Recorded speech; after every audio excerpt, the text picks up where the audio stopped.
Thiruvalla S സെമിനാരി higher secondary സ്കൂളിന്റെ 123ാമത് school വാർഷികവും യാത്രയപ്പ് സമ്മേളനവും നടന്നു.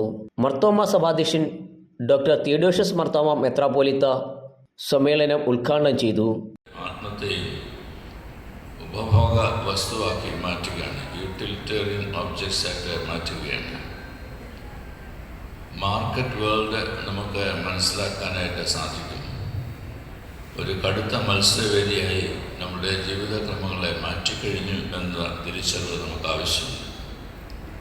സോഷ്യൽ ഡാർവിനിസത്തെയാണ് അത് പരിപോഷിപ്പിക്കുന്നത്. മത്സരിച്ച് മുന്നേറുവാൻ കഴിവുള്ളതായുള്ള വ്യക്തികൾ ഇന്ന് ലോകം തന്നെ തിരയുന്നത് എഫിഷ്യൻസിയാണ്. എഫിഷ്യൻ്റായിട്ടുള്ള ആളുകളുണ്ടോ? എഫിഷ്യൻ്റായിട്ട് കാര്യങ്ങൾ ചെയ്ത് പൂർത്തീകരിക്കാൻ കഴിയുമോ?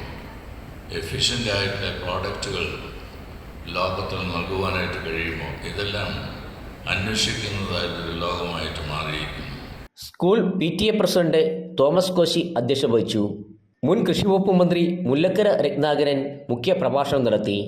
സഭാ സെക്രട്ടറി റവറൻ ABT മാമൻ, സുവിശേഷ പ്രസംഗ സംഘം general secretary reverend ABK Joshua, schools manager Kuruvila Mathew, നഗരസഭ വൈസ് ചെയർമാൻ ജിജി വട്ടശ്ശേരിൽ, കൗൺസിലർമാരായ Mathews Chalakuzhi, doctor Reginald Varghese, school principal John K Thomas, headmistress Reni Varghese, VM Mathai, Sujasi Mathews, Betty John, Samon V Philip, Thomas Mathew, Nimmi Thomas, Shiny Mary Abraham, Jijimol P George, master Melvin Jose Sabu തുടങ്ങിയവർ സംസാരിച്ചു.